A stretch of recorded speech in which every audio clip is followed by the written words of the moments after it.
Hello everyone and welcome back to the channel.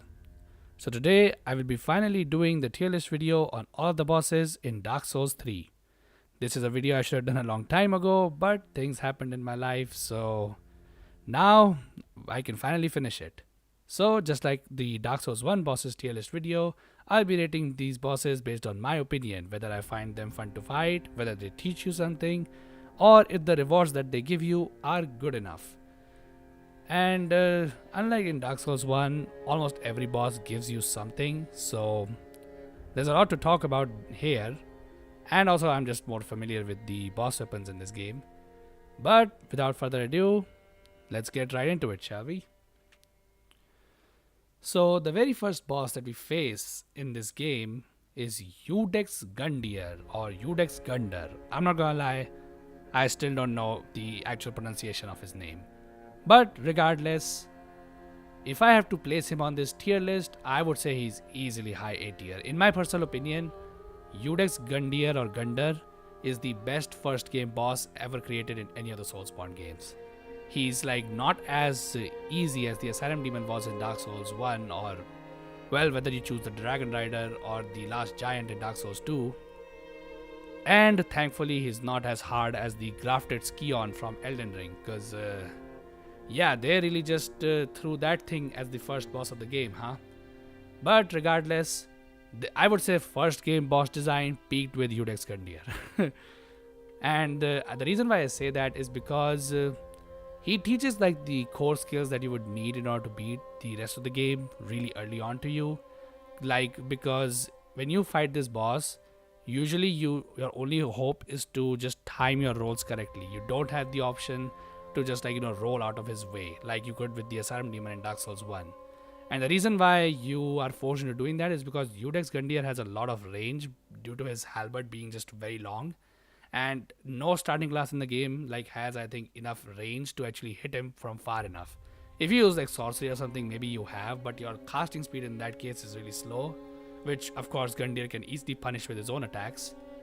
And as for melee builds, yeah, no starting class gets a weapon that is like long enough to match his range. So in most cases, your only hope is to time your rolls correctly and use those iframes to dodge his damage. Otherwise, he can just stun lock you and kill you pretty easily. However, the real deal that starts in this fight is when he reaches his second phase, in which case Gundyr just, I don't know what happens to him personally, but what happens is that some kind of void creature starts to erupt from his body and takes over it. And I'm not gonna lie, that thing is scary to look at. Not to mention, I think a lot of people don't give him credit for this, but he's the only boss where once his body becomes too large, the camera of the fight actually like zooms out a little bit, which is something that they should implement, by the way, in their games, because it really makes it difficult to look what colossal bosses are doing in this game. But in this fight, surprisingly, they do that. And I'm not gonna lie, that just enhances his experience a lot more. And because of that, I would say Udex Gundyr is easily A tier. He's like the best early game boss in the entire game. His second phase, you can have a little bit trouble seeing what he's doing, so that makes it like dodging his attacks pretty difficult. But once you see that, his giant arm that he has in his side is the only thing he uses to damage you, and once you learn that attack, it shouldn't be that big of a deal. So yeah, this boss, unfortunately, he doesn't give you anything. You only get the coiled sword, which, I mean, I guess if I have to really say it, it's probably an S tier item because you can't even start the game without it. But that's the only thing you get. Rest of the bosses all have soul weapons, so we'll be talking about those as we go on. But for this guy, he's A tier just because of what he does in the game. So after defeating Udex Gundyr, you're gonna get access to Firelink Shrine, from where you can just teleport to Undead Settlement. Now in Undead Settlement, once you reach the furthest area over there, you have the option of either fighting the Dancer, if you are experienced in the game and you know what you need to do in order to fight her. But for most of us, we're probably going to be facing Vort of the Boreal Valley. And I'm not gonna lie, it's difficult for me to rate this boss because I'm not gonna. Okay, so I'm just gonna say I think I'm gonna put him in like C tier for that. Yeah, so I'm not gonna lie, I really don't like Vort, and I would have put him in D tier. but I'm gonna put him in C because of his rewards that you get. So why don't I like this boss? Well, I only don't like this boss because of his second phase. In his first phase, I think Vought is a fine boss. He has like a decent music, I would say, in his first phase. And what he usually does is just to do some either thrusting attacks or swipe attacks with his giant hammer, which have a lot of range. But if you have like, fought Gundyr like a decent number of times, or if you were just good, like this is not your first Souls game and you're aware of, using your iframes to dodge, then it shouldn't be that big of a problem for you. However, the issue that starts in this boss fight is in the second phase, in which Vought just goes absolutely crazy. He just like takes on, I think, steroids or something like that, and just starts jumping all over the goddamn place. And if you use lock on like I do, you're gonna have a bad time, because when he does that dash attack every time he phase transitions, your camera is just gonna go all over the place, and you can even start feeling dizzy. Because I'm not gonna lie, when I first fought him, I was starting to feel dizzy from how much he was making my camera move. Not to mention, that attack just sucks. Not only can you like not effectively roll out of it, because if you roll into him, his body drags you with him and you get hit regardless. Or if you roll away from him, chances are he's still going to hit you regardless, because he just like goes in a zigzag motion or something like that. And that is very annoying. The one tip I would give for the second phase is to always stay on Vought's ass. This is the tip that most people are going to give you. And not only is that not a very pleasant sight to look at, but it doesn't even work all the time, because Vought sometimes can just hit you regardless from like his rolling hammer attack that he can do. And because of that, Vought, I would have put him in D tier, but the reason he's in C tier is because the rewards you get for defeating Vought. And I'm not gonna lie, those are pretty decent. So when you get Vought's soul, you can go back to Firelink Shrine and talk to Ludleth, and he can give you either Vought's Great Hammer, the thing he used to annoy you, or he gives you the Pontiff's Left Eye. Now obviously the Pontiff's Right Eye is just superior in my opinion, but the Pontiff's Left Eye is not that bad. It gives you like 30 HP for every time you hit a boss, and not hit a boss but like hit anything. But the main reward is, I think, definitely the Vought's Great Hammer, which I think is pretty good, by the way. The only issue I would say with that hammer is the fact that you need to get Titanite Scales to upgrade it. I did a hammer only run, well, for the most part at least, for myself, and I found it to be pretty good. It has like really good range, and it procs Frostbite really quickly, which, if you didn't experience Frostbite in Vought's fight, I mean, you must be really uber skilled, honestly. But Frostbite is a new element that was introduced in, I think, Dark Souls 3 for the first time. Maybe it was in Bloodborne, but I have not played Bloodborne. So what Frostbite does is that when you get frostbitten, your stamina regen speed gets decreased by 15%, and you take 7% extra damage from like everything. And also it does, I think, like as soon as you get frostbitten, you also take like a giant amount of damage, but not as much as bleed does. So yeah, Frostbite is actually pretty good. And Vought's Great Hammer is like one of the most reliable ways of applying Frostbite to enemies, because Vought's Great Hammer, it doesn't even require like some kind of intelligence or faith requirement, which is especially makes it good. Its strength requirement is pretty high. However, if you make a dedicated strength build, using Vought's Great Hammer is not going to be that big of an issue for you. And because of his rewards, I'm going to put him in C tier. I think both of his rewards are decent, but as a boss fight, he just completely sucks. So because of that, I'm going to put him in C tier. Also, another pretty unpopular opinion that I have, I hate his second phase theme. Like, absolutely detest that thing. Whenever that thing gets into my ears, I know I'm gonna have a bad time. By the way, speaking of bad times, the next boss on our list is the Curse-Rotted Greatsword. And I'm not gonna lie, this boss is straight up D tier. Let's not even discuss this. Like, if you have fought this boss, you know why it sucks. But if you haven't, when you start the boss fight with this guy, you realize that 90% of his body is completely invulnerable to damage, because the only way to damage him is to attack the various weird white bulges that are coming out of various parts of his body. So you need to damage those. And I'm not gonna lie, if you're a sorcerer or a pyromancer or a faith build, this is gonna especially suck for you, because for you magic guys, you cannot rely on lock-on to damage this dude, because the lock-on feature does not work on the Curse-Rotted Greatsword's white bulges that you need to actually damage. As for melee users, his sack regen and his hands are usually the safest areas to attack him because those have, bulges that are within melee range. But staying over there is also a little bit risky considering the Cursor of Greatwood has his melee attacks, which are slow, but unfortunately, because of his size, you won't be able to see them coming. Which is funny considering in this boss fight, just like in Udex Gundyr's second phase, your camera zooms out as soon as the boss fight starts. But unfortunately, the zoom out is, at least in my opinion, not enough to show like what the Cursor of Greatwood is actually doing. Or maybe it would have been if in his first phase, the freaking Cursor of Greatwood wasn't relying on an unending supply of undead soldiers who are trying and kill you. And yeah, that is really annoying. However, the main thing where this boss fight really starts to suck is in his second phase. Because in his second phase, he sprouts like a hand, a white colored hand from his ball sack.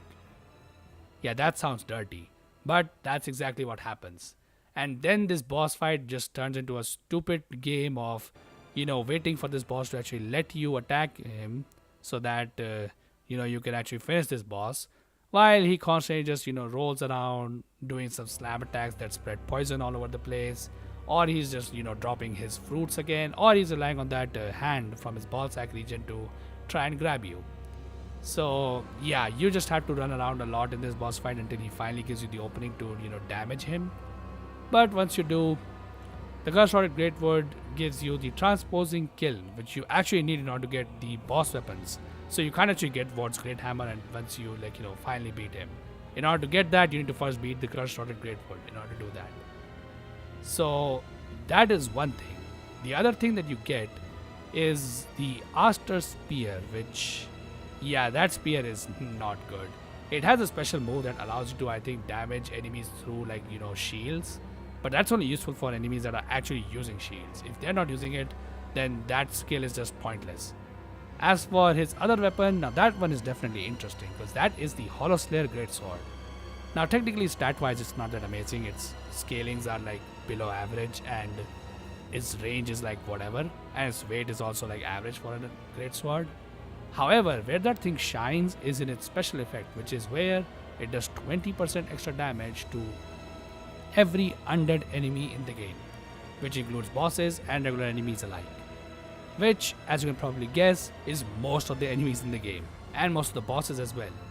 And because of that, the Hollowslayer Greatsword is definitely decent. Now, I would still say that there are better Ultra Greatswords in the game, especially ones with better scaling and ones that you can actually infuse with elements, because none of these boss weapons so far can be infused with elements. But other than that, the Hollowslayer Greatsword is the only good thing about him, and I guess the Transposing Kiln.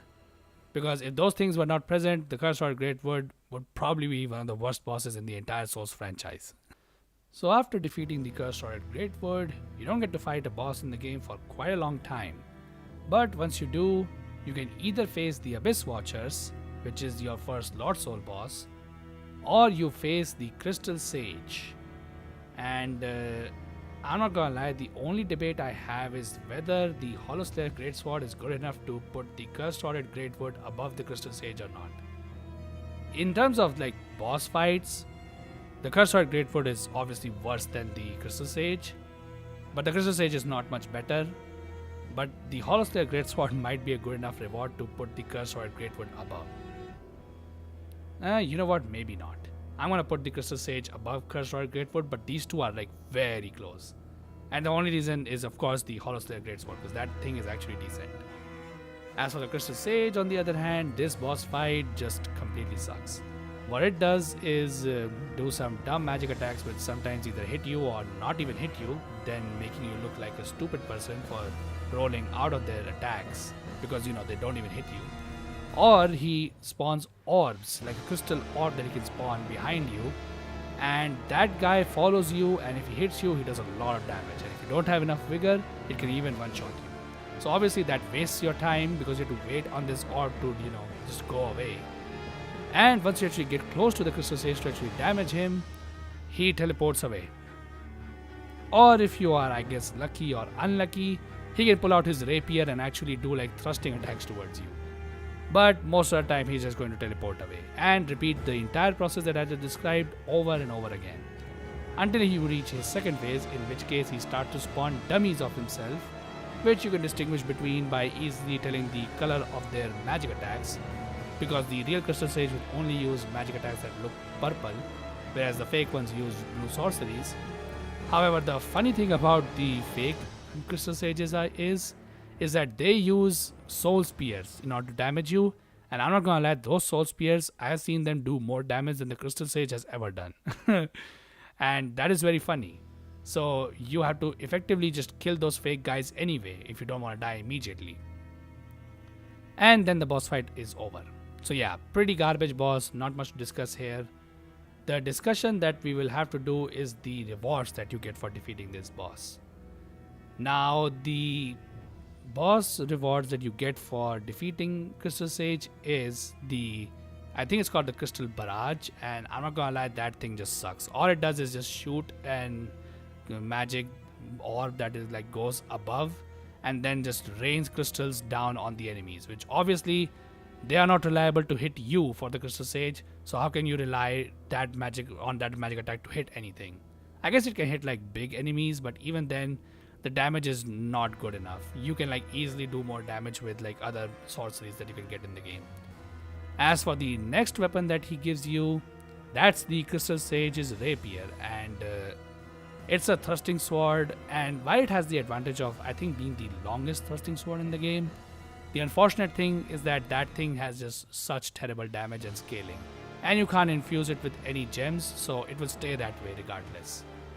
And because of that, the Crystal Sage is just D tier. His rewards are complete garbage, and he's also a garbage boss.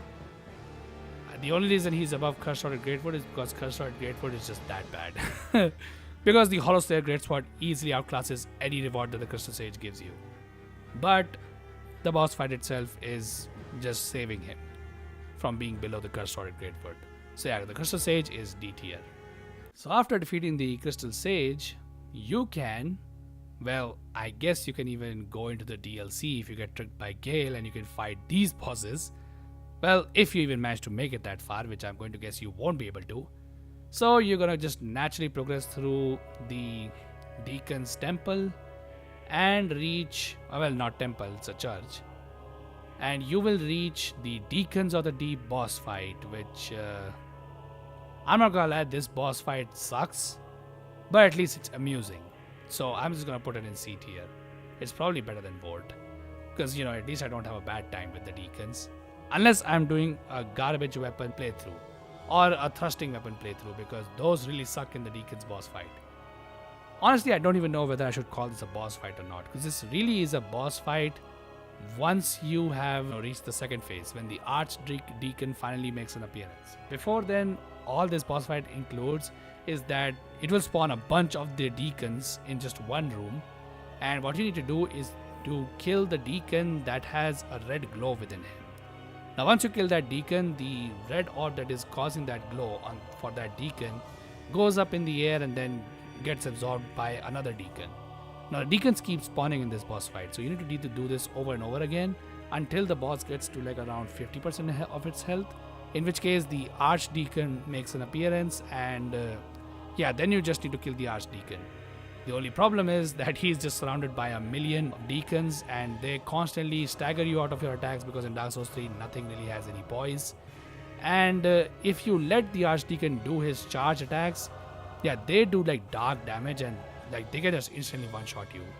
Which is why thrusting weapons really suck, because I used the thrusting weapons against them on my very first playthrough, and that really sucked. But if you use something like an Ultra Great Sword, like the Astora Great Sword that you can get at this point, or hell, the Hollow Slayer Great Sword from the Cursed-Sworded Greatwood, or even Vort's Hammer, you can have a lot of fun just, staggering and damaging so many enemies at once and just killing all of them. Including the Archdeacon, by the way, because he just gets easily staggered and he doesn't really have any defense if you are like, in his face just constantly attacking him. As for the rewards that you get, I would say the one magic he gives you, I think it's called the Deep Soul, and that magic is, I would say it's okay. It's kind of like, it's hard to explain that magic attack, but what it is, it just shoots a projectile which does dark damage, so that's pretty good. But it travels really slowly towards the enemy, but as it starts to travel towards them, the more distance it travels, the faster its speeds get. It kind of is same like the Yellow Jacket from Borderlands 2 if you have ever played that game. So yeah, that can sometimes make it difficult to like hit enemies that like to move around a lot. But otherwise, if you can get the hits off for the FP consumption, which is very low for that magic attack, it actually does decent damage. So yeah, definitely is a good item to get. However, the other thing that you can get, I think, is called the Cleric's Candlestick, I think it's called. And that is a straight sword which has the ability to cast sorceries. And yeah, that thing is terrible. Like, the spell buff from that thing is really low. It is a straight sword, so at least it's like, it has a decent moveset, because straight swords are the best weapon class in the entire game. But unfortunately, because it's like a hybrid between a straight sword and a catalyst, it just has like terrible scaling. You can't infuse it with anything. Its damage is really low, and even the spell side is not that good, because the spell buff you get from that weapon is really low. So any sorcery that you would cast will do like about like half the damage it would do if you actually used a catalyst to cast it. So because of that, I'm gonna put the Deacons in C tier. Their boss fight is like, it's not really a boss, which is why I had to put it in C. And its reward, only one reward is actually decent. The other one is pretty bad. So yeah, I think C, or like high C tier, is I think fair for the Deacons of the Deep. But anyway, once you defeat the Deacons and get the small doll which is needed to cross the magical barrier, which leads to Irithyll, well, it's time to go to Irithyll. And in order to go there, you need to first defeat the Abyss Watchers, which is the first Lord boss of this game, and which also blocks your path to the Catacombs, which eventually lead to the Irithyll. But the Abyss Watchers, I don't know how much I like them. Honestly, I'm just gonna put this guy in B tier. I think he's average for me. The reason why I say this is because in his first phase, the Abyss Watchers is not even a boss fight. It feels like a regular mobbing section of the game. Because the first, when you enter into his arena, one Abyss Watcher is fighting you, which is actually the boss. The HP bar that you see below actually belongs to this guy. But then after some time, he spawns another Abyss Watcher, which is actually a regular enemy, essentially. But if you damage him, the boss also takes damage, which just feels very weird. However, then the boss fight after some time spawns another Abyss Watcher, and this guy actually fights on your side. So he fights either the clone that the Abyss Watcher spawned, or he fights the main boss himself. I'm not gonna lie, it does turn this boss fight into a messy 2v2, and honestly, most of the time I'm just not even able to comprehend what is happening. But once you get to his second phase, the Abyss Watcher then, cuts all of this nonsense, and he absorbs the power of all of his other fallen friends and becomes a single Abyss Watcher that is infused with the power of fire, which I guess makes sense because he's a Lord of Cinder. But in that phase, the Abyss Watcher then gets the ability to do fire damage, and also, I would say, cast some fire sorceries or something like that. I don't know what you would call those trails of fire that he can launch towards you during his combos. But if you know how to dodge his regular attacks, you can dodge that trail as well. It's not a huge deal. However, he definitely becomes a lot more aggressive, but at least you can break his poise just as easily as you could in the first phase. So I would say the boss fight itself is okay. Its first phase is like a little bit weird, but the second phase definitely feels good. However, one thing that I would say you could argue puts him in low A tier, which I'm also currently arguing, is the rewards that you get. Now, the first reward that you get is the Farron Greatsword, which people say it's a terrible weapon, and I also understand that it's a terrible weapon, but I just really like it. I don't know, I just really like it. Plus, I've heard it's also good for PvP, and I see why. So, the Farron's Greatsword, for those of you who don't know, is an ultra greatsword which scales off of dexterity, which is weird because most of these colossal weapons, they scale off of strength, but this one scales from faith. Also, the main reason why this weapon is so bad is because you can't dual wield this ultra great sword, because its special skill is parry, which you do with a weird scythe or sickle, I think it's called, which you hold in your other hands, and because of that you can't actually dual hand this weapon, and because of that its damage is pretty low. However, the R2 attack of this weapon, or for me the right mouse button, that attack is crazy because that is a 3-phase attack where this thing just attacks the enemy really quickly, And that is insane considering this is an ultra great sword and has like excellent range. So you can easily break an enemy's poise while staying out of their attacking range. And spoiler alert, on my very first playthrough I used the Sellsword Twin Blade, but I could not defeat the boss Half-Light over here. Do you know how I beat him? Yep, I upgraded the Farron's Greatsword and destroyed Half-Light. He literally could not do anything because I was constantly staggering him with the right mouse button attack. And yeah, I'm not gonna lie, that was very amusing. But I do realize that against bosses that don't get staggered and where you just have to do like a lot of damage, the Farron Greatsword is terrible and it isn't very good. However, the other weapon that you get is the Wolf Knight's Greatsword, and if the name is not giving it away for you, it's the exact same weapon as the Abyssal Greatsword from Dark Souls 1. Well, okay, it's not exactly the same, it has some differences to where instead of, scaling off of humanity, because there is no concept of humanity post Dark Souls 1, instead it does more damage to Abyssal type enemies, which I don't know all the Abyssal enemies, there are like a very few number of them, but I do know that Dark Eater Midir is one, so if you want to do like decent damage to him, I guess this is a good weapon to use it against.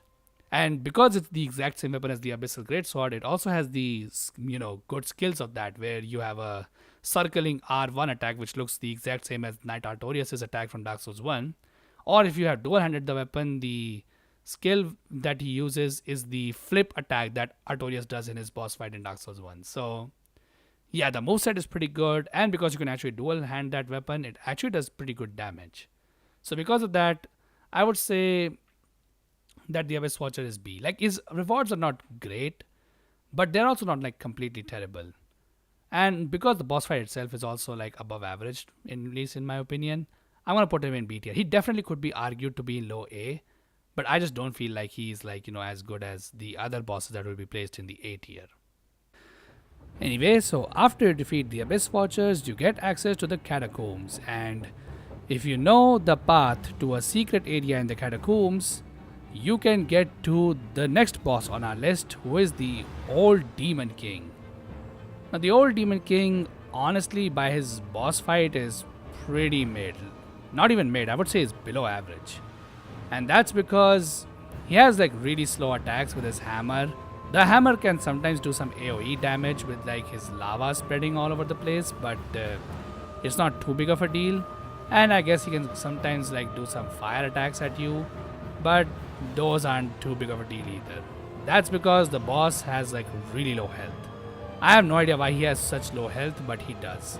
Like, a strong enough weapon can sometimes even just kill this boss in like 6 or 7 hits, which is insane. That's the exact same as the Abyss Watchers in his first phase, and that is supposed to be a regular enemy, I guess. But the Old Demon King, I would say, is probably like low B tier. And the reason why I put him still like this high compared to someone like Vort is because of the rewards you get. And the reward that you get, well, there are two, just like all the bosses. The first one is the Chaos Bed Vestige, which is a pyromancy, which does do decent damage and is, I guess, kind of has higher damage than the Chaos Fireball, because it's like very similar to it. The issue is with the FP cost of that magic, and yeah, that FP cost is pretty high for a magic attack that doesn't even do that much damage. However, the real reward that I would say is absolutely worth it, especially if you are a strength character, is the Old King's Great Hammer that you get out of this guy. Now, when he uses that hammer, it's not like too big of a deal. Like, it doesn't even do that much damage.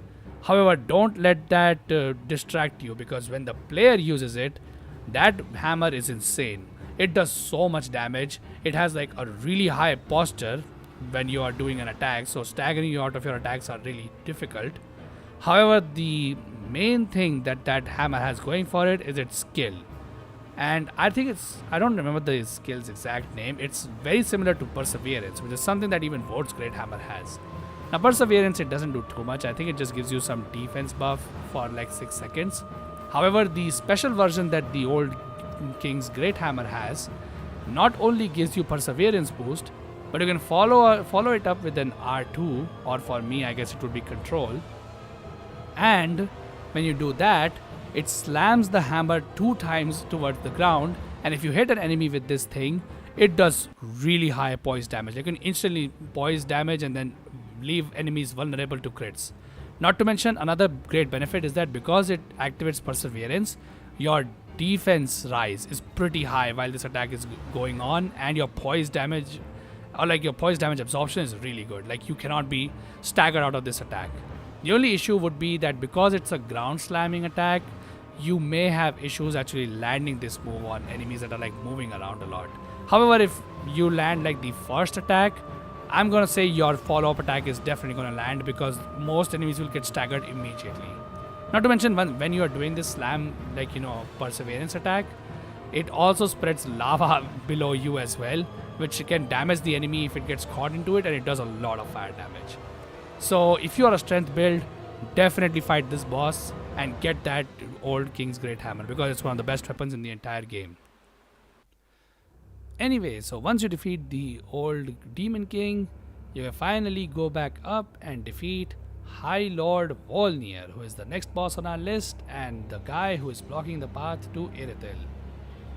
And I mean, he's obviously the hardest boss, right, guys? Like, he has to be in S tier. He's the best boss in the game.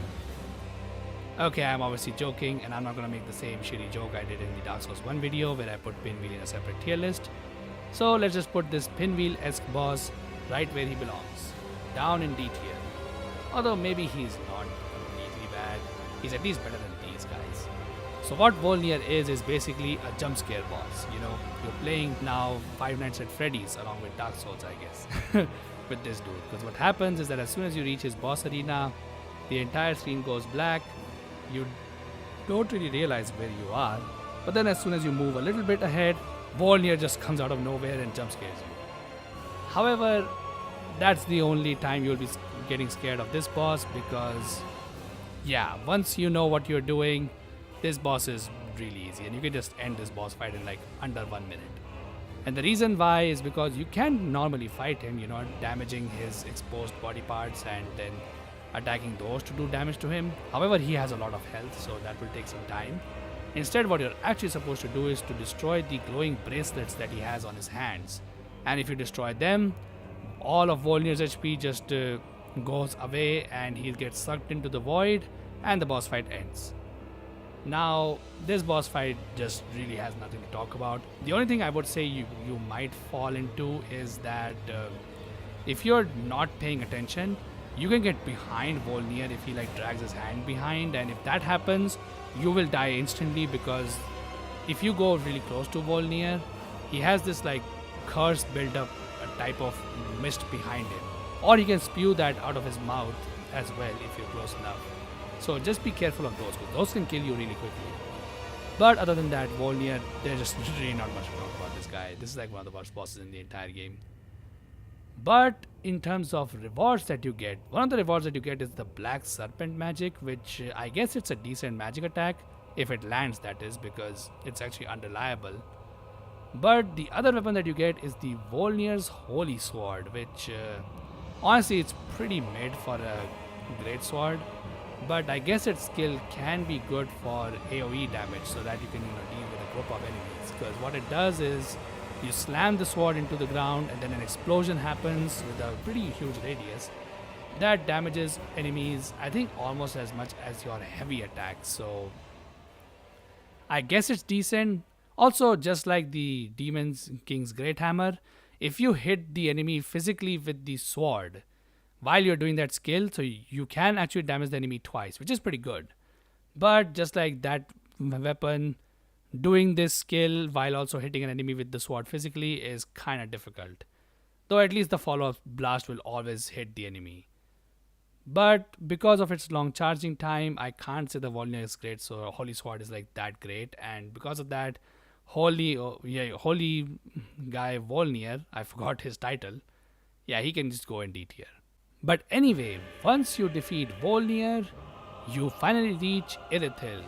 Now in Irithyll, you have a choice. You can either go up towards the central cathedral where you will fight this dude, Pontiff Sulyvahn, or you can go underneath into its prison area where you will find your path going towards the profaned capital, where you will face the boss that I have put next on this list. You can fight either of these guys, but I'm gonna say that you probably face the next Lord of Cinder first, and that is Yorm the Giant. Now, Yorm the Giant is a gimmick boss fight. By that I mean it has a puzzle element to it, and once you figure it out, the boss fight ends itself pretty quickly. Also, he is related to the quest of Sigurd of Katarina, where, hey man, if you want the last bread from him, then this is the way to do it, and you get it here. But as for Yorn, I guess he's a decent boss on his own. I mean, the gimmick boss fight is okay, but if you fight him regularly, he's pretty terrible. I'm gonna say he's probably beat here. He's definitely better than the old Demon King, not by his rewards, or maybe he is actually. Let's talk about it first. So the boss fight includes you picking up a weapon that is right next to Yorm himself, his throne, which is the Storm Ruler. And this is a, weird sword which, according to the lore of the game, Yorm created himself specifically so that he can be defeated with that weapon. Yeah, well, hey, at least he will get his wish, because I don't think people are going to be crazy enough to actually try and beat this guy regularly, right? Okay, people have already done that, and it's painful because it takes so long. But Yorm has the single highest HP, I think, out of any boss in the entire game. And he has like a bunch of slow attacks, but he also is like not completely slow. Like he can do like 3 attacks really quickly, and then he has a pause time. What you're actually supposed to do in this boss fight is to break his poise and make him, bend down so that his head is exposed to your melee attacks. Because his head takes a lot of damage. Like you can see the highest damage numbers out of Yorm by hitting his head. And that's where the Storm Ruler is really good, because its special skill, which is only active for this boss fight, allows you to hit his head immediately, allowing you to stagger him and then just keep attacking him, and the damage is really high. Not to mention, if you have Sigurd with you, if you did his quest, then Sigurd can use a Storm Ruler himself against Yorm, because apparently he created 2 of them. One he gave to his good friend Sigurd, the other is right beside his throne that you need to rush and then dodge his attacks in order to get, and then you have to switch that weapon in, and then you can finally start dealing damage to Yorm. Definitely easier if Sigurd is with you, but if he isn't, that can be a bit of a problem. As for the rewards from Yorm, I don't really remember his rewards every time, but I do know that you get his great machete, and that machete is actually pretty decent. It has like above average stats for a great machete, and it also does like decent damage. So because of that, I'm gonna say Yorm sits firmly in B tier. He's a decent gimmick boss fight, but obviously not the better ones that will come later into the other games that FromSoft has created. But he's still okay. So I'm gonna put him in B tier. But once you defeat Yorm, you can finally ascend to the top of Irithyll, where you will fight Pontiff Suleiman, who is the ruler of Irithyll of the Boreal Valley, along with Anor Londo.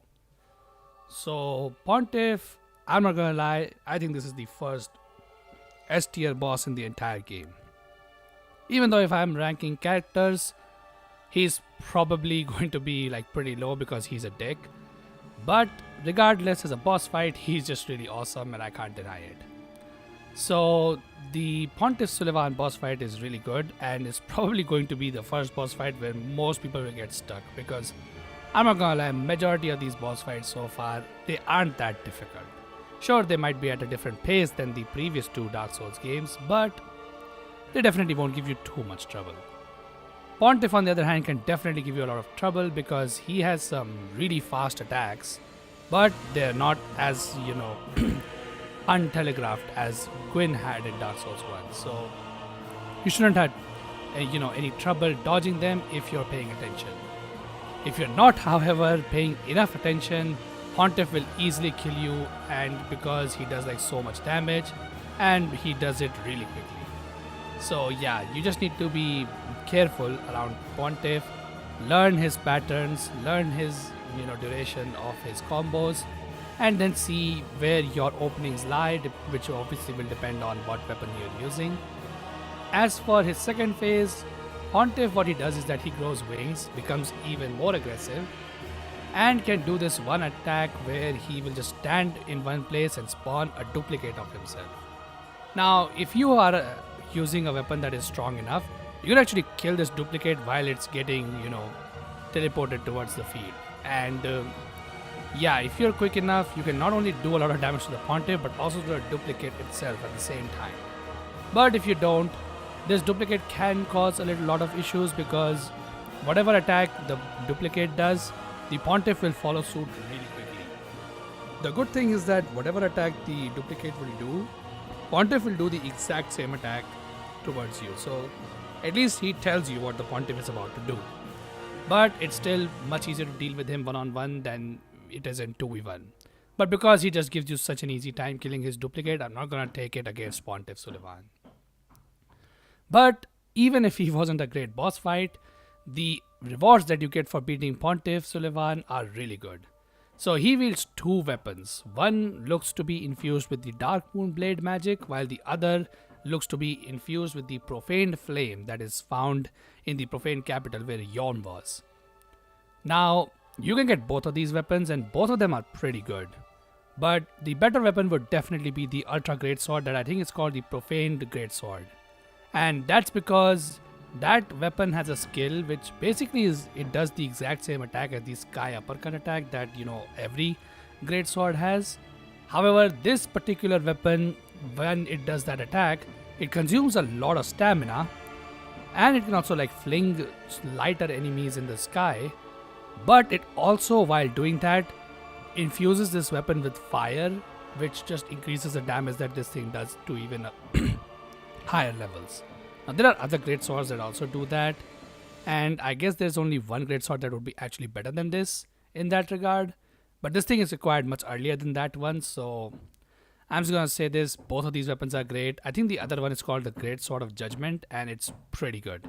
So yeah, Pontiff Sulyvahn is overall one of the best bosses in the entire game, and is easily S tier.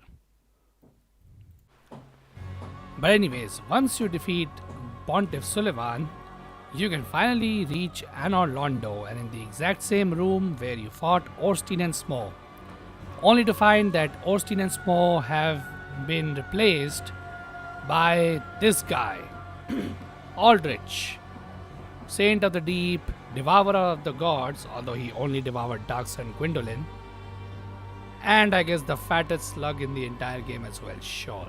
But anyway, Pontiff Sulyvahn was a pretty good boss. Aldrich, on the other hand, is definitely not, and he is going in C tier. I guess he's not as bad as Vort, but he's definitely not very fun. Aldrich, he's just your regular sorcery casting boss. He has a Soul Spear type of attack that he can do 3 times. Whenever he is roaming around, he has the ability to use certain small orbs that can come out of his scythe, which by the way do a lot of damage for some reason. So definitely dodge those, but they move slowly towards you. He has a melee attack, which I'm not gonna lie, I have never seen someone actually been hit by it, because that attack is aimed towards hitting enemies that are very far from him.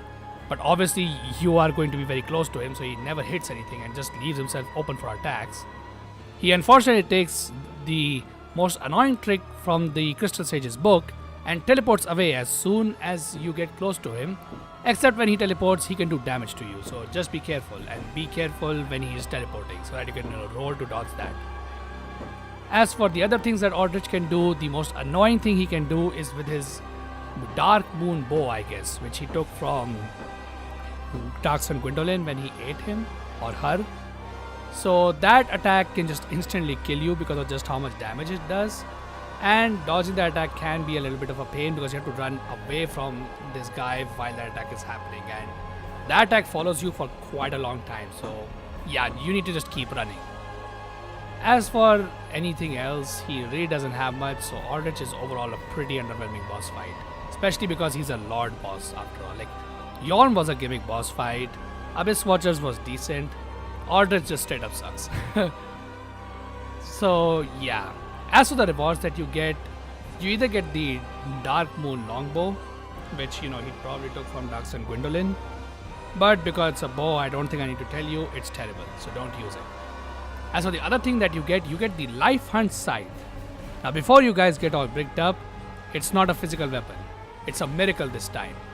And in order to use it, you need to get a talisman I need to be a faith build. Now the good thing about the Light Front Sight is that it technically does dark damage, which is pretty good. Like dark is the best type of miracle damage in the entire game. So that's definitely good for it. However, I'm pretty sure that that magic takes like a lot of debuff if you don't use it with a catalyst, or I guess in this case a talisman, which does not have like a good scaling with dark. Like it loses a lot of its power. But other than that, it's just like a regular soul sword that you can use, where it just does a swipe attack, and I guess you can hit enemies through walls with it, just like the soul sword can. But overall, it's not that amazing. Not to mention, it costs like a lot of FP, so the rewards for killing Aldrich is not that amazing. But he is a regular, like he's a mandatory boss to beat because he's one of the Lord bosses. So because of that, I'm gonna put him in C tier. But anyway, once we defeat Aldrich, depending on whether you did this boss early or not, you will be brought back to the undead settlement where Vort was, except you'll be taken back to the church where that old woman Emma was.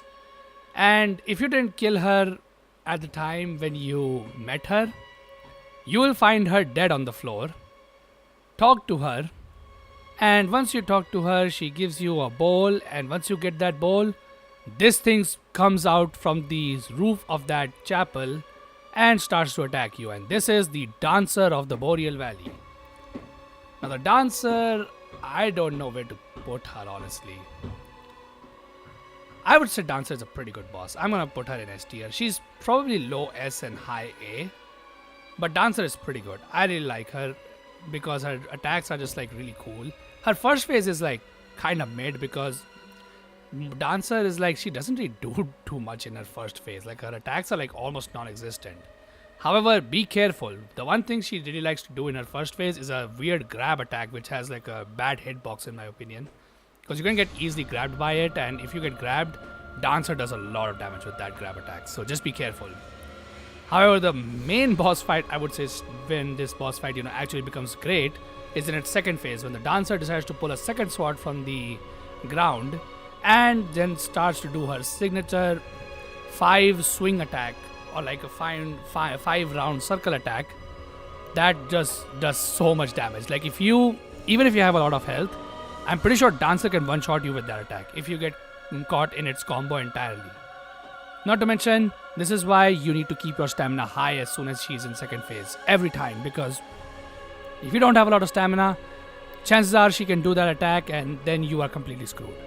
You can technically avoid that attack if your positioning is good enough, but it's difficult to get that.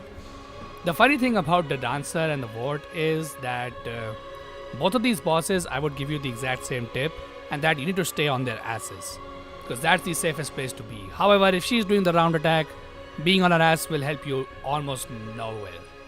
Now the reason why you may argue that this thing could be A tier is because of the rewards that you get. Now one reward is, the exact same miracle that you get from, in Dark Souls 1, you get this miracle from the hologram of Guinevere, and that I think is called the Princess Sunlight, which I think is just a healing miracle. But the other thing that you get is obviously the swords that the Dancer uses, and those swords, I'm not gonna lie, they are pretty bad. Like, you can actually do the exact same move that the Dancer does to you, which is like so dangerous, but that attack is so laughably bad that it actually does less damage than 2 heavy attacks. And yeah, considering the amount of FP and your stamina that you consume while doing that attack, it's like, I think that the devs were just trolling with this weapon. But even then, the Dancer overall is a pretty good boss fight, especially in a second phase. And because of that, I think I can easily justify putting her in S tier, or at least low S tier. Anyway, once you beat the Dancer, the other side of the Lothric Kingdom is open to you. And here, if you progress towards the main story area, then you are required to go towards the upper area where you fight this guy. However, there is an optional area that you can go to below, which can actually allow you to get the different ending of the game. And for that, you need to defeat 2 bosses. The first of which is Osiris, the Consumed King. And I'm not gonna lie, For my personal opinion, this is the worst boss in the entire game. I hate Osiris. He is my least favorite boss. And the reason is because of his second phase again. A lot of the bosses actually are making, their positions here because of their second phase, huh? But anyway, Osiris, I just hate him because even in his first phase, many of his attacks have just like either they have no telegraphy or they are like poorly telegraphed. So you can't even predict when they're coming. And they're just, really fast.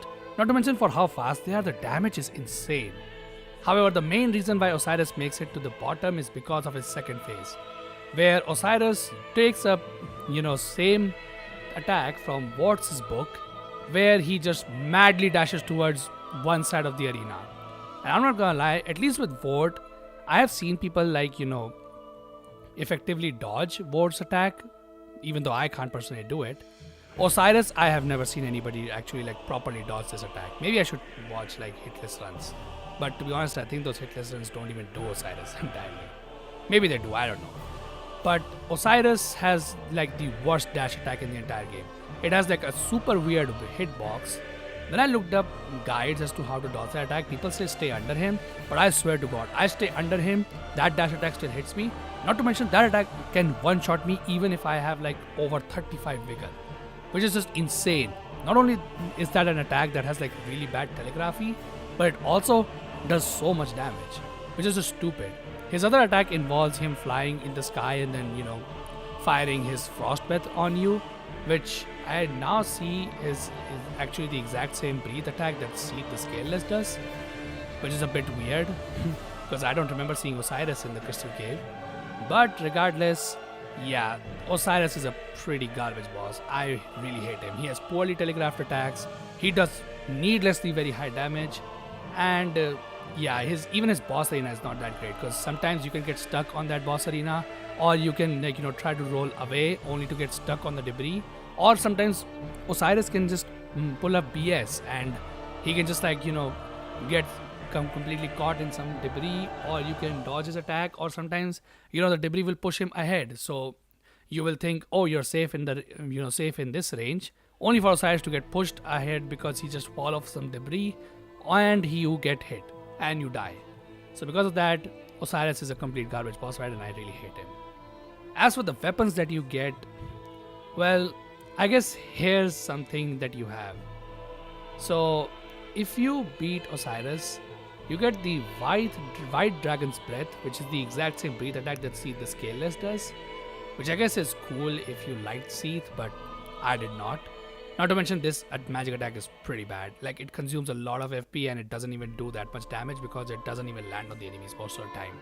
So yeah, the magic attack is complete garbage. However, the other thing that you get is the Moonlight Greatsword, which is a staple weapon in the Souls franchise. It has been in every single game except for Sekiro, far as I know. However, the Moonlight Greatsword, I don't know, I have seen divided opinions on it. Some people say the Moonlight Greatsword is great, while others say it's not. I would say it's probably pretty decent. The reason why I say it's decent is because the Moonlight Greatsword in this game has a weird property where its ranged attack for some reason does not consume FP. Not to mention it can also do like insane damage to enemies that are like not resistant to magic. Now, I don't know how many enemies are actually resistant to magic in this game, which is probably why it's mid. Not to mention in terms of like regular damage from the Moonlight Greatsword, it's outclassed by other Greatswords in the game. But I can't say it's a terrible weapon, so I guess if you want the Moonlight Greatsword, you have to deal with this shitty boss fight. But even then, because there are dividing opinions on the Moonlight Greatsword, I'm comfortable placing him like at the very bottom of this list. He's my least favorite boss in the entire game. But thankfully, after Osiris, we actually have a pretty good boss fight. And that is Champion Gundyr. Yep, our buddy Iudex Gundyr. Well, I guess we are coming into his past in this. I don't really totally understand what happens in this place. But whatever happens, we get to fight a cool boss. And this guy is pretty awesome. He removes the weird second phase stupid thing that happens with Iudex Gundyr. Instead, he just becomes even more aggressive and faster. Though, to be honest, he's already very fast in his first phase only. So, yeah, Champion Gundyr is just a one-on-one between a human enemy and, of course, you as an Ashen One. So that's pretty cool. So pretty much the exact same things that apply to Udex Gundyr applies to Champion Gundyr as well, where you have to time your rolls properly in order to dodge his attacks. However, you need to do that especially well here because Champion Gundyr is very fast. He's like, I would say, double the speed of Udex Gundyr, and when he reaches his second phase, he becomes even more aggressive. Not to mention he has some more new moves to where he can just do this really sick looking back kick, which honestly, I'm not gonna lie, I kinda like looking at that attack, even though it usually catches me and does a lot of damage and prevents me from doing damage to him. But honestly, if you like to do counter attacks and such, you will love this boss because doing counter attacks to Champion Gundyr just feels very satisfying. His attacks are well telegraphed as well. It's just that they're too fast. So definitely recommend having a huge endurance stat so that you can actually have enough stamina to actually attack him afterwards. As for the rewards, I think you get the Udex Gundyr's halberd from this fight, and it's a pretty good weapon. Halberds are generally considered good because they have good range and you can stay away from enemies while doing damage yourself. Also, they're hard to parry. Champion's Gundyr's halberd, I do not know if it has the longest range of all the halberds in the game or not, but it has really good range. It also does decent damage, and its moveset is not completely terrible. I think you mimic one of Champion Gundyr's moves with these special moves, so that's pretty cool. So because of that, I'm gonna say Champion Gundyr is S tier. I don't know what the other reward is, I kind of forgot, but the halberd I'm pretty sure is very good. So yeah, this boss easy S tier. But anyway, once you defeat the Champion Gundyr, you get the item which I think are the eyes of the Firekeeper to get an alternate ending. And you can continue the main story, which involves you fighting the Dragon Slayer armor. I know that I mispronounced this guy's name quite often in my playthrough because I thought its name was Armorer. But nope, it's Dragon Slayer armor, which makes sense considering this is literally a living costume. But anyway, Dragon Slayer armor I would say is probably low A tier. I think it's a pretty decent boss with its slow melee attacks but ones that do good damage. He also has some fast attacks, kind of like Godfrey from Elden Ring.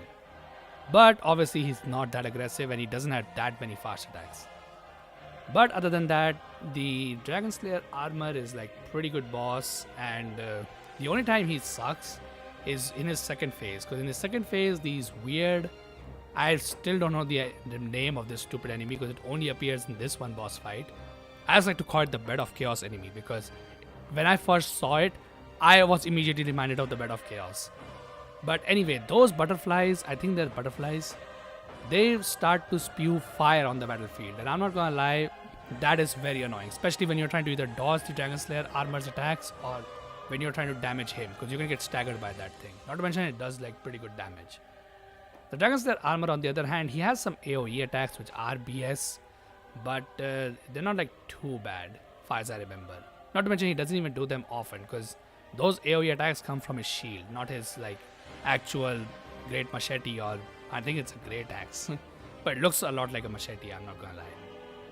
But anyway, as for the rewards of the Dragon Slayer armor, I'm not gonna lie, the Great Shield on the Dragon Slayer armor I guess is pretty good if you are into Great Shield. Personally, I don't use Great Shields. I only ever use medium shield because Great Shields get too heavy. However, the main thing you get from this guy is his Great Axe, which is just infamous in the Dark Souls 3 community because it's literally a nuke. It's the highest damaging weapon in the entire game. And the reason for that is its signature ability called Falling Bolt, which, yeah, one slam from that thing and you can do upwards of 1,000 damage to a boss in a single hit, and that is insane. This weapon has really good strength scaling, and that lightning damage that it does from the Falling Bolt, you can actually buff that thing with Faith, although it doesn't buff too much, as far as I remember. But yeah, the Dragon Slayer axe is pretty damn strong, and it's probably the strongest weapon in the entire game. Well, at least when it comes to a single hit at least. Because overall, I don't think it's that strong, because obviously the Sellsword Twin Blade exists. But in terms of heavy weapons, I don't think there's any argument to say, but the Dragon Slayer Great Axe is easily the best heavy weapon in the entire game because of Falling Bolt. And because of that, yeah, I have to put the Dragon Slayer armor in A tier. He would have been a B tier boss, but that Great Axe is just straight up broken. So I have to recommend going for it. So once you defeat the Dragon Slayer armor, you can finally get access to the Grand Archives, which will lead you to the throne room of the Lothric Kingdom, where you will face the final Lord boss of the game, and that is the Lothric Princes, specifically Lurien the Elder Prince, and the main guy that we are here to kill, Lothric the Younger Prince. Now, this boss fight I am really stumped on because it's either low S tier for me or high A tier. I know that's going to be very controversial because most people put this in S tier. For some people, this is their favorite boss fight. However, I have some criticisms that, lead this guy. You know what? I'm just going to put him in A tier. Yeah, I have some reasons that would put him in A tier rather than S tier. But before we get to those, let's talk about the first phase. So the first phase, we fight Lurien, who is actually dead, I think, at this point. And what Lothric is here doing is using his magic to revive his brother's corpse so that it can fight us. Now this part of the boss fight is pretty good. He has a bunch of fast swipes attacks with his sword, and he can also be teleported around the battlefield by Lothric, and he can get sort of like a sucker punch type of attacks, which may feel cheap when you first fight him. However, once you realize that these things exist, and you also learn how to like dodge his attacks properly, those teleport attacks are not honestly that bad. Honestly, they can just break the monotony of just counter-attacking, most bosses in the game anyway that you've been doing up to this point. So that's pretty cool. He also has like one special attack that looks very similar to the Blasphemous Blades skill, or the skill that Dragon Weapons had in Dark Souls 1, which he can do when Lothric teleports him sometimes. However, this attack takes very long, but it can do more damage to you, as I know, if you get hit by both the sword and the projectile. Now my issue, and the reason why I put this boss in A rather than S, is the second phase of this boss, because I'm not gonna lie, in reality there is no second phase to this boss. What happens in the second phase is, when Lurien dies, again, Lothric comes down to the battlefield, gets on the back of his brother, or his dead brother's corpse. Yeah, let's burden that corpse even more, which can't even use its legs, by the way. And he revives the corpse in order to fight you again. Then at the beginning of the second phase, he does some magic attack towards you, but then other than that, I've never seen Lothric do anything for the rest of the boss fight, and I'm not gonna lie, that's really lame, because that's effectively the first phase, just repeated. However, another thing that sucks is because now in the second phase, because you can damage Lothric, you're actually meant to kill Lothric in this boss fight. And what happens is that if you don't kill Lothric, but instead you kill Lurien, all Lothric does is revive Lurien again, and make you kill Lurien again and again and again until you finally are able to do enough damage to Lothric while he is vulnerable to finally finish the boss fight. Or if you're skilled, you can get behind Lurien's back while he's exposed and hit Lothric instead. However, doing that is pretty difficult, and because of that, I think the second phase just wastes your time and makes you do the exact same thing that you've been doing like over and over again. The only reason this boss places high is because the thing that we are doing over and over again is actually pretty good.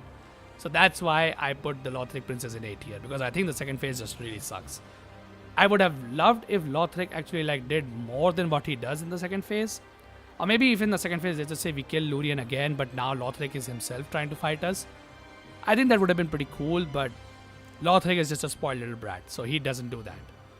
As for the rewards are actually quite a lot. There are actually like 3 rewards that you can get out of this boss fight. So first reward that you can get is Lothric's Holy Sword, and obviously because Lothric is a spoiled little brat who probably never held a sword in his hand, yeah, this sword sucks pretty bad. It doesn't do too much damage. It, I think, is also pretty heavy, and also the miracle special move that it does is also not that great. However, the other weapon that you can get is the Lurien's Great Sword, and that weapon is pretty good. It's probably the best sword in the entire game, by the way. And the reason why I say that, well, it's the best Ultra Great Sword or Great Sword. I don't remember its category, but it's pretty good, and that's because it, just like the profaned Great Sword that Pontiff uses, you can actually coat that weapon in fire damage, except the fire damage is more. Not to mention that Lurien's Greatsword is really light, so it not only has like, very low burden on the player, but it also has really high attack speed. So that's really good. Not to mention, unlike the profaned Greatsword, You don't actually have to finish the Sky Uppercut attack in order to actually buff the weapon in fire. No, just the initial stance that you take coats the weapon in that fire. So not only is this weapon reliable to buff in between boss fights, but it also does great damage. Now, in my personal opinion, that is the best reward that you can get. However, if you play this game till New Game Plus 2, you can actually obtain both the Lurian Greatsword and the Lothric Holy Sword, and then you can combine them to make Twin Prince's Greatsword. Now, that weapon is pretty good too, but I think it personally is just worse than the Lorian's Greatsword. So, because of that, I'm gonna say Lorian's Greatsword is probably the best weapon, and you should just not make the Twin Prince's Greatsword. Though, if you want to use it, it's definitely good. It just doesn't have the amazing weight to damage ratio that the Lurian's Greatsword has. So because of that, the rewards are great except for the Holy Lothric Greatsword, sorry. And yeah, I think all of that combined with the boss just being good on its own, I think I can comfortably place him in high A tier. Anyways, so that was the main story bosses except for the last boss of the game.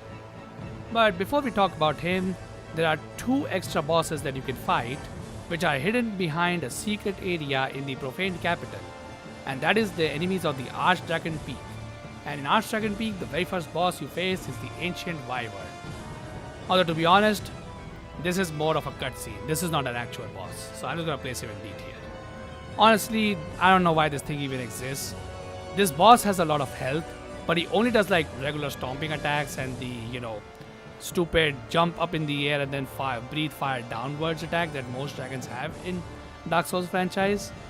But the main point of this boss fight is to just completely avoid it, go towards the side of this area, then go all the way around to an elevated platform, and then do a plunging attack on this dragon's head, which instantly kills it.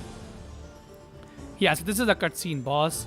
Not to mention the only thing he gives you is Dragon Headstone, which sucked in Dark Souls 1, and I'm pretty sure it sucks in Dark Souls 3 as well. So because of that, this boss just sucks, and I'm gonna place him in D tier.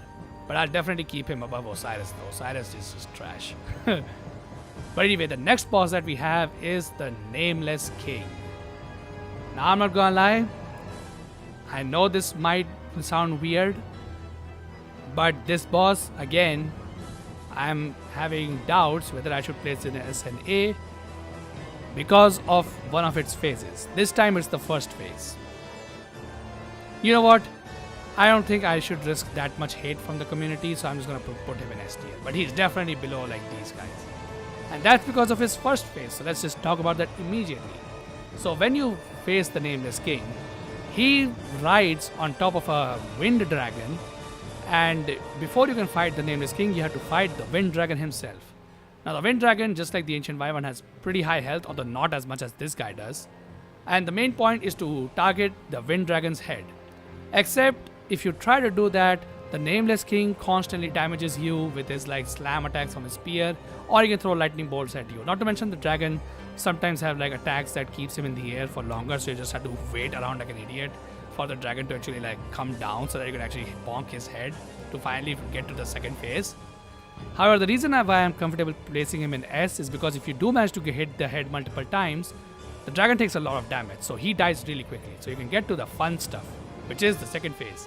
And the second phase, the Nameless King, is just a pretty good boss. And I think if we only had the second phase, he would definitely go higher than the Dancer at least. Or maybe even higher than Champion Gandia, because he's pretty good. Now, I can't describe all of his attacks because he has a lot of them. So, you know what, just experience this boss yourself. He has plenty of attacks, he does a lot of damage, so just be careful. And he has a decent amount of health.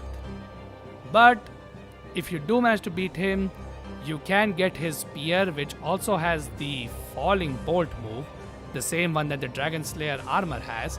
However, for some reason, even though that is a weapon used literally by a god, yeah, that weapon's Falling Bolt does nowhere near the damage that the Dragon Slayer armor's Great Axe does, which is stupid because they're literally named the same. However, the spear that you otherwise get is pretty good, I'm pretty sure, and because of that, I can place the Nameless King solidly in S tier. He's one of the best bosses in the entire game. But only in his second phase, when you actually face the Nameless King. The King of the Storms is down, which is why he's in low S tier. But anyway, with all of the optional bosses of this main story, it's finally time to talk about the last boss of the entire game, the Soul of Cinder. Now I know I ranked Gwyn at the very end of my ranking in Dark Souls 1, but that's because Gwyn you really just fight at the very end, because as soon as you defeat Gwyn, New Game Plus starts. However, that's not the case in this game, not to mention, if we are talking about the lore of the game, I think Soul of Cinder may not actually be the last thing that happens in the Dark Souls 3 story. Instead, it's the DLC that happens later. So maybe because of that, I had to rank Soul of Cinder separately. And as for Soul of Cinder, yeah, there's just no doubt here. Soul of Cinder is easily S tier. I don't know if I like him more than Pontiff though. You know what? I definitely like him more than Pontiff. Now I think he's great. And wow, what a jump, huh?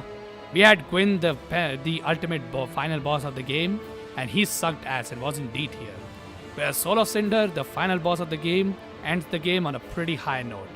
He's a really good boss, and just like the Nameless King, he has just a lot of attacks that I can't describe here in a short form, so you have to fight this guy on your own. As for the rewards, hey man, we only care about the one reward that he gives us, and that is the Firelink Greatsword, which is, something that people were asking for ever since Dark Souls 1, came into existence. Everybody was like, how do we use the Bonfire Sword to, how can we use that sword as an actual weapon? Well, our wish was fulfilled in Dark Souls 3, as that is the reward we get from Soul of Cinder. And yeah, it's a pretty good sword. It does a lot of fire damage. It isn't as good as the Lorien's Great Sword in my opinion, but it's still pretty good. Not to mention, hey man, everybody asked for it, so obviously by definition it's good. As for his other things that I can talk about, I do like the fact that he has like the ability to use everything. Like he is obviously a melee swords guy, but he also can then transition into a pyromancer and use like fire magic and poison. This is something like, many people don't understand, but a lot of the poison attacks in the game are also pyromancies. So him using poison is really good touch to that. Second of all, he can also use sorceries there in the middle, and then in the second phase, he literally starts to, use faith and throw lightning bolts towards you. By the way, very weird that Gwyn does not uses them. Specifically because in this boss fight, Gwyn's theme is actually playing like bit by bit during his boss fight. I'm not gonna lie, the theme is excellent. It's an S tier theme and probably my favorite theme in the entire franchise. Well, maybe Godfrey's theme from Elden Ring is close, but yeah, you know what? I definitely like that theme more than this one. But yeah, this theme is pretty good. I like the Soul of Cinder a lot. He's pretty good. And because of that, I don't think I need to justify it too much. He's the best boss in the entire game. And he's also the final boss. So yeah, easily S tier. But anyway, now that that's all the base game bosses done, it's time to talk about the DLC bosses. And I just realized I have an extra picture of Aldrich here for some reason. Well, it doesn't matter, we don't need to worry about him. But anyway, the first DLC is the Painted World of Ariandel. And the first boss we face, or I guess you can face, is the Champion Gravetender. I don't know what his actual name is. Doesn't matter, he's going in D tier. Not really much to say about this boss. I'm gonna stop talking about the weapon rewards that you get from all of these bosses because, well, these are like really late game bosses and you probably won't be using their weapons because by this time, you probably have a weapon that you like and you're just using. Not to mention, none of their weapons are as good as the Dragon Slayer Great Axe that the Dragon Slayer armor gives you. So, I guess I can still talk about them in general, but hey, from this point on, I'm just gonna talk about the bosses as a whole because the bosses on their own are pretty good in the DLC, except for this guy. This guy goes in D tier. I really had not much to say about it.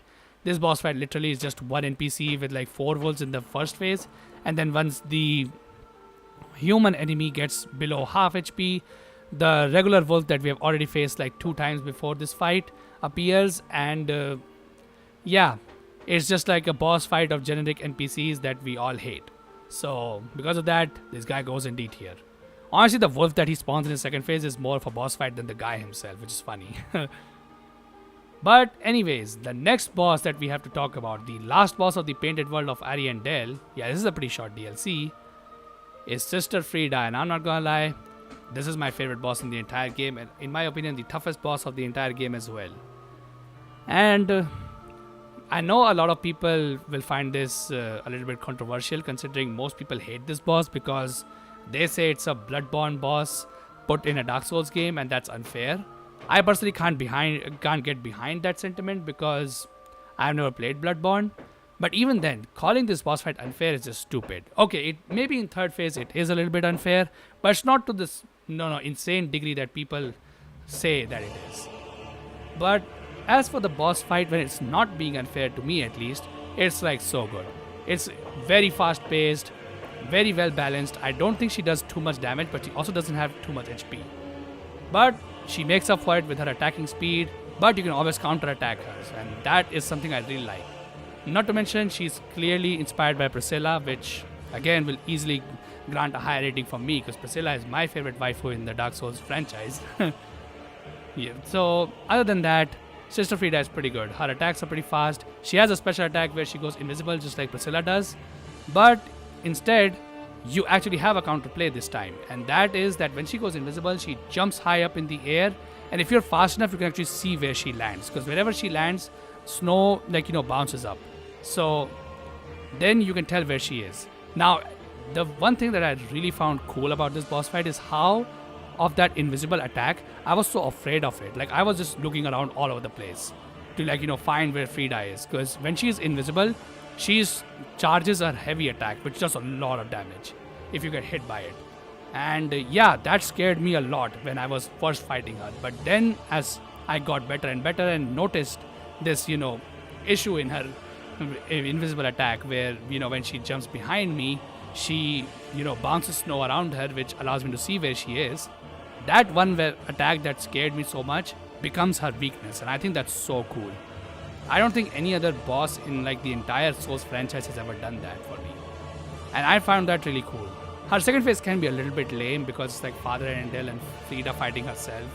Fighting both of them at once can be a little bit of a pain, especially when Frida is spreading ice all over the place and her father is just slamming his pot and spreading fire all over the battlefield. But it's not too bad because you can just damage Father Arendelle completely ignoring Frida, and all Frida just does is buff Father Arendelle. She can either heal him or I think she can even buff his attack or something, but she takes a lot of time, and if you see that happening, you just attack Frida to stagger her out of it, which is very easy to do.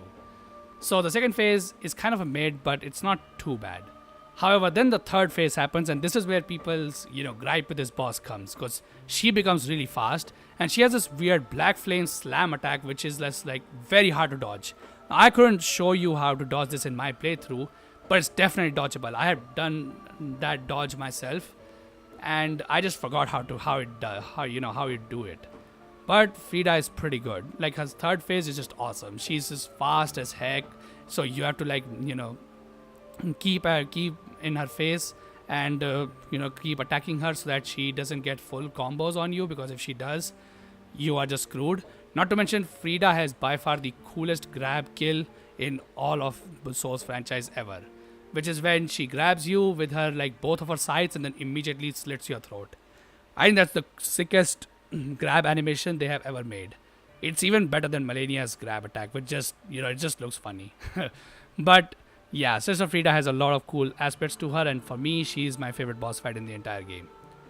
As for the rewards you get, she gives you, I don't remember the Frida's faith chime that she gives you, but the chime is really good because what that does is it has a special skill where you take a little bit of damage because you try to hit yourself with the faith. I think it's called Awakening.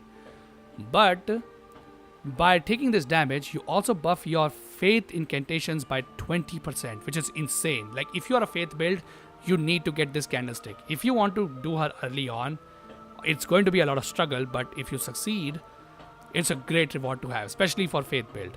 As for her other reward, that's Elfrida's Scythe, and in my opinion, it's the best scythe in the game. I know there might be other scythes, I think the scythe used by those crowmen is technically better than Elfrida's scythe, stat-wise at least, but you can't say that scythe is cooler than Frida's scythe. No way any weapon has a better moveset than Elfrida's moveset in this entire game. And because of that, Elfrida goes easily in the top of S tier. She's, in my opinion, the best boss in the entire game. But anyway, after you defeat Frida, you can finally progress to the final DLC of this game, and the first boss that you face is the Demon Prince. And I'm not gonna lie, this is another S tier boss. This is like all day. I don't know whether I like it more than Soul of Cinder. Probably not, because it's a 2v1 boss fight at the beginning. But his second phase is really good. The Demon Prince is a pretty awesome boss, and just like Orson and Smo, he's an exception to the fact that, Dark Souls only succeeds in 2v1 boss fights. I don't think Abyss Watcher kind of pulls it. It's a decent boss, but Demon Prince is like an excellent 2v1 boss fight. So in this boss fight, in the first phase, you have the Demon of Pain and Demon from Below. And one of these demons assumes the role of, I'm going to stay away from the player and, fire poison at them. While the other guy plays the melee build, who is going aggressive towards the player and attacking them. So that is really cool. So that means you don't never get overwhelmed, but you also can't ignore the second guy. Not to mention, just to spice things up, these two will often switch their roles. So the guy who is trying to attack you will suddenly then, have his flame dissipate and take the role of the guy who spits poison at you, where the other guy who's spitting poison will then get inflated with fire and become the melee attacking guy, which is pretty cool. Also, one of the coolest things that I have noticed with this boss, and a lot of people have as well, is that depending on which demon you kill last, the second phase Demon Prince that spawns will have a different moveset, which is just so cool. That means you can actually prepare, specifically killing either the Demon of Pain or the Demon from Below last, so that you can get the ideal moveset for the Demon Prince. However, the lucky thing is both movesets are pretty good. One, I think, focuses more on range, where the Demon Prince will try to stay away from you and spew fire at you, whereas the other one focuses on melee. I don't know which one is which, but you can just look it up and you will have a lot of fun with this fight. So because of that, the Demon Prince is easily S tier. It's like on par with Orsi and Smo as to how good, how you actually make a good 2v1 Dark Souls boss. Unfortunately, far as I know, he's also the last one. So that's pretty sad. And then finally, we make it to the Ringed City in the Ringed City DLC.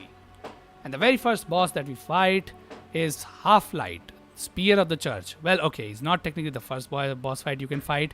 If you know where to go, you can even fight the, mid-tier boss fight over here. But we'll talk about that later. I'm going to say this is the boss fight you will do first. Now, there are actually two scenarios that can happen in this boss fight.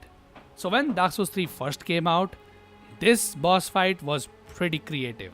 And what actually happens is that, I'm going to place it in B for now, but if somebody has defeated Dark Eater mid-tier, they get something called the Spear of the Covenant item. And if they have that item, and if a player from across the world has reached this point where they are fighting the Spear of the Church, they can actually be spawned in this boss fight to be the boss.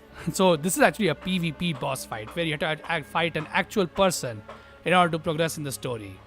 I'm not gonna lie, that's a very bold move, considering if somebody just gets unlucky and just keeps getting faced against some better skilled players, they will just constantly get destroyed. But it was a very creative idea, and I must say I highly respect FromSoft for doing that. Now, the problem is that obviously this couldn't last. One day would come when Dark Souls 3 would die, and there will be no online players left.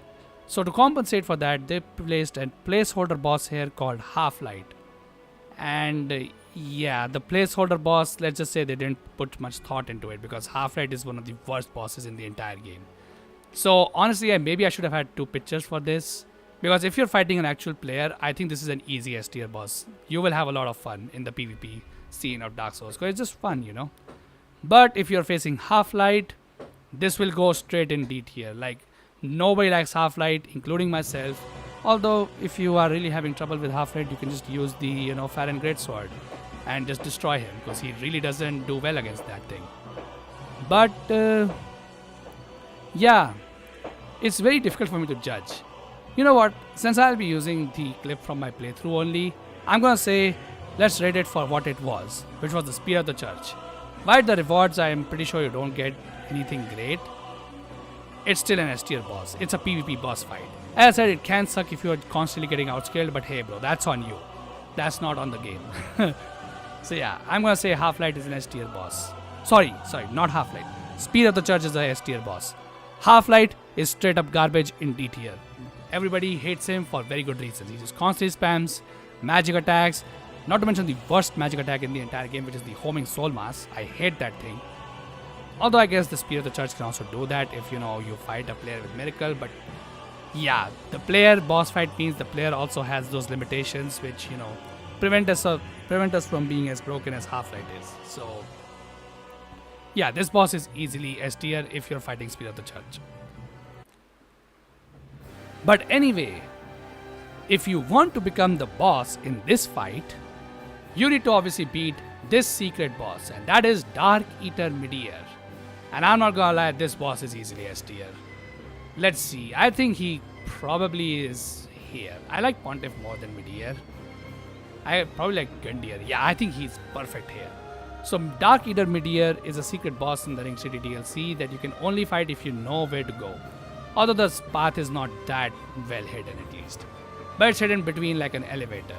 To where, a small opening is open during the elevator's path. So if you see it, you can just go to it and then you can fight Dark Eater Midir. And Dark Eater Midir, everybody has said this is the best dragon boss fight in all of Soulsborne series, and honestly, I do agree. It definitely is. Because I played Elden Ring, I played Dark Souls 3, 2, 1, even Sekiro.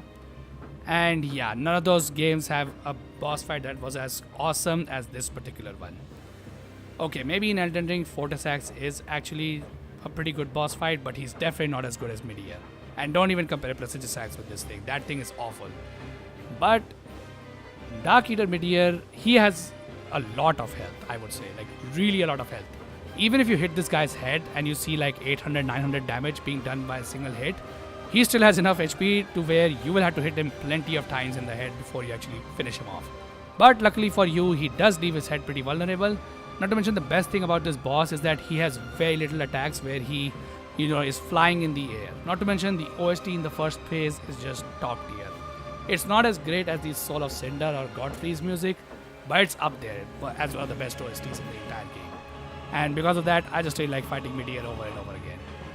Also, the reward that you get from this guy is the exact same sword that Half-Light uses, which is pretty good, by the way. It's like really fun to use. And people say they butchered it in Elden Ring because it lost its ability to parry other people's attacks. Though to be honest, in my opinion, I think the Uchigatana or the Nagakiba with the Unsheath in Elden Ring are still pretty broken. But I'm gonna stop talking about it because this is not an Elden Ring video. But regardless of that, yeah, I can't describe all of his attacks. I would say I wish his second phase has like a lot more attacks than it actually does. I think he only has like 4 new attacks. One of which looks exactly the same as his regular fire breathing attack, which kind of sucks, but to be honest, even his regular attacks are like pretty good. The one problem this boss fight does have is the fact that the boss arena is like really large. Now usually that's pretty good for a colossal boss like this. However, my issue is that I lose majority of my stamina actually trying to reach this boss, rather than actually fight him, and that is something I always hate. But when I do reach the boss, at least he's fun then. So because of that, Dark Eater Midir is easily S tier, and it's no wonder that a lot of the Elden Ring bosses, like the dragon bosses, take most of their attacks from Dark Eater Midir. Well, the regular ones definitely do. So yeah, Dark Eater Midir is easily S tier. He has a great reward, and fighting him is really fun. And then finally, saving the champion of the humans for the very last, we have Slave Knight Gale, who is the last boss of the entire Dark Souls trilogy. And while there is a small portion of the fan base that does believe that he was an underwhelming boss for a final boss of the trilogy, I'm not gonna lie, I'm among the people who say he's literally the perfect final boss of the entire franchise. And because of that, he easily goes in like the top 3 bosses of the entire game. I don't like him as much as Soul of Cinder and Frida, but he definitely is up there. Slave Knight Gale is one of the best bosses in the entire game. Not to mention, lore-wise, this guy is like super cool. Though I guess he's also the biggest simp in the entire franchise as well. But anyways, Slave Knight Gale. There's really not much to say here that hasn't already been said. Very good moveset. very aggressive attacks, but ones that have openings and rewards like, perfect timing. And you can also do a lot of damage to him. The only issue that I have, which like puts him in the number 3 spot, is his third phase. And yes, I do believe that Gale has a third phase. Now, he only activates this phase once he reaches 25% of his health, which is a bit lame, but I think that's fine. Honestly, I don't think we need like another 3 HP bars boss fight. But in this phase, Gale just goes absolutely crazy. He has like projectiles coming out of his entire body, lightning bolts just start to strike down from the heavens, and yeah, that just makes the boss fight way too chaotic for me. Not to mention, I even noticed my frames dropping while that phase is occurring. Sorry, I don't play at a premium PC, I guess. But yeah, Gale on his own is pretty good. I also find it funny how he just like pulls out a gun in the middle of the boss fight, and yes, I do consider his crossbow a gun because come on bro, it literally looks like a gun. And yeah, that thing is very funny. Not to mention, this dude, yeah, he can easily one up both Radagon and Miquella. Yeah, he can definitely teach them how the Ring of Light or whatever the hell they use actually works, because he can throw 5 of them at the same time, and they also return to him, doing damage again when they converge back towards him. Yeah, he can definitely teach them how that ring magic works. Not to mention, he has like very good attack. I also like how in the second phase, his scarf can actually damage you as well while he's doing his swipe attacks with his sword. I think that's a really cool touch, and just goes to show you how to actually make a cool character with a cape. And because of that, Slave Knight Gale goes in S tier. The rewards that I think you get from him is his sword only, far as I remember, because his crossbow is not very good, unfortunately. Well, unless he's using it, of course. If he's using it, obviously it's broken, but if we use it, it's pretty bad. However, the great sword that we get from Slave Knight Gale, on top of looking very cool, I'm pretty sure it's also pretty decent. It has like really long reach and is also like not too heavy. But other than that, I think it has like decent scaling, and that's probably its best trait. And because of that, also the boss fight is just great on its own. I can place him firmly in S tier. And yeah, with that, there you have it. That's my entire tier list of all the bosses in Dark Souls 3. Honestly, this is the best Dark Souls game. Just look at how many bosses are in, S tier. And like, I guess we have a bunch of these suckers as well. But honestly, this game has like pretty good content. So yeah, thank you so much for watching this video if you made it this far. And if you liked what you see, then be sure to leave a like on this video and subscribe to the channel if you want to see more. And in the comment section, do tell me of your opinions on this video. Do you think that I should have put the Nameless King higher on the S tier, or Lothric Prince should have been S tier? Or who knows, maybe you would like me to put Vort higher or something like that. Whatever it is, do put those in the comment section. It doesn't matter when you put your comments, because I always get them through my feed. But other than that, I hope you all have a wonderful day, and I hope to see you all in the next one.